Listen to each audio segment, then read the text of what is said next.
Regino, titular del Instituto Nacional de Pueblos Indígenas, que nos va a dar un poco más de detalles sobre de qué trata esta iniciativa de reconocimiento de los pueblos y comunidades indígenas y afromexicanos, que tiene diferentes elementos, desde la libre determinación, elegir las autoridades, la consulta libre. Entonces es una reforma fundamental que habrá de discutirse en el seno del Congreso. Le vamos a pasar la palabra para que pueda explicarnos a mayor detalle. Adelante, Adelante.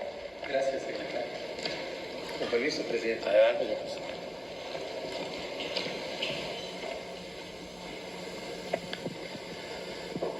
Dios Maguepe Guktekech. Muy buenos días, hermanas y hermanos.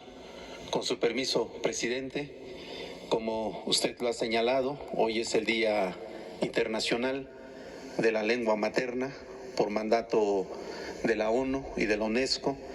Y el día de hoy, pues queremos presentar a ustedes el contenido y los alcances de la reforma constitucional sobre los derechos de los pueblos indígenas y afromexicanos, que ha sido enviado por el presidente de México este día 5 de febrero al Congreso de la Unión para darle un nuevo rostro y espíritu a la Constitución mexicana. Y en esta lámina podemos apreciar la presencia de los pueblos y comunidades indígenas y afromexicanas a lo largo y ancho del territorio nacional, y por eso el primer punto de esta reforma constitucional es reconocer a México como una nación pluricultural y multiétnica, en donde existen 70 pueblos indígenas y el pueblo afromexicano en todo el territorio nacional, desde Baja California, donde están los pueblos yumanos, hasta la península de Yucatán, donde está el pueblo maya. Estamos hablando de 70 pueblos indígenas que hablan 68 lenguas indígenas con 364 variantes. Son 7.3 millones de hablantes de lenguas indígenas, 23 millones de personas se reconocen, se autoadscriben como pertenecientes a uno de estos pueblos indígenas, y hay 2.5 millones de personas que se autoadscriben como afromexicanas. Este es pues el rostro de la diversidad cultural, lingüística, étnica de nuestro país.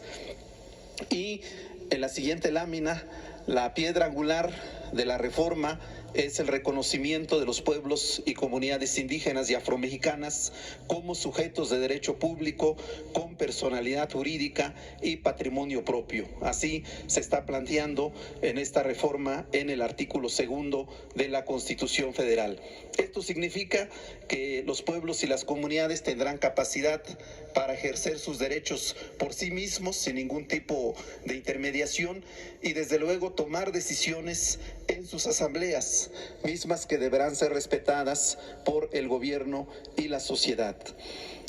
También podrán nombrar y elegir a sus autoridades en asambleas. Sus actos y decisiones tendrán pleno valor jurídico, podrán realizar obras, acciones y proporcionar servicios públicos para el bienestar comunitario. De manera importante, recibir y administrar recursos públicos de manera directa y defender sus derechos colectivos ante instancias jurídicas y otras autoridades. Actualmente la Constitución y las leyes reconocen a los pueblos como sujetos de interés público, es decir, les da un trato de objeto. Esto así es tratado como sujeto de protección, de tutela y asistencia de las normas políticas y acciones del gobierno y de terceros. Ahora de lo que se trata es que en la nueva iniciativa es que sean considerados como sujetos que tendrán capacidad plena para ejercer sus derechos y establecer una relación de respeto, diálogo y coordinación con el gobierno y la sociedad. Este es el cambio fundamental que se está planteando, pasar de ser sujetos de interés público a ser sujetos de derecho público. A partir de este reconocimiento se fortalecen los ámbitos y mecanismos para el ejercicio de la libre determinación y autonomía, particularmente en cuanto al fortalecimiento de sus formas de gobierno, la jurisdicción indígena, el patrimonio cultural, las lenguas indígenas y la propiedad intelectual colectiva. Esto es muy importante a propósito de los plagios que se dan con relación a los diseños artesanales. También la participación en la construcción de modelos educativos, la medicina tradicional y las personas que lo ejercen. Esto ha sido muy importante ahora que se ha vivido los tiempos del COVID. Nuestros médicos tradicionales han tenido un papel muy relevante y por eso la importancia de este reconocimiento. También el reconocimiento del hábitat, la bioculturalidad, la integridad de sus tierras y lugares sagrados. Como ustedes recordarán, el día 9 de agosto del año pasado, el señor presidente emitió un decreto por el que se reconocen los lugares sagrados de los pueblos Huillárica, Nayari, Odam o Audam y Mexican. También se plantea en el marco de la autonomía su desarrollo integral y, como decía la secretaria, algo muy importante es que ahora se le dará base constitucional a la consulta previa, libre e informada. A partir de estos derechos se establecen también en la iniciativa un conjunto de derechos y deberes, obligaciones para el Estado, en particular la de impulsar el desarrollo comunitario y regional. Hemos estado sobre esta base en este gobierno haciendo los planes de justicia, inició allá con el pueblo yaqui, ahora tenemos 17 planes de justicia en todo el país. También el deber de asignar presupuesto que los pueblos y comunidades indígenas podrán administrar y ejercer directamente, la protección del patrimonio cultural y la propiedad intelectual colectiva, proporcionar servicios de salud adecuados a la cultura, a la lengua de nuestros pueblos, también garantizar los derechos de las mujeres indígenas y afromexicanas, construir y ampliar vías de comunicación, caminos artesanales, radiodifusión, telecomunicación e internet. Aquí destacamos de manera importante la construcción de los caminos artesanales que, si bien iniciaron en el estado de Oaxaca, ahora se están construyendo en otras partes del país.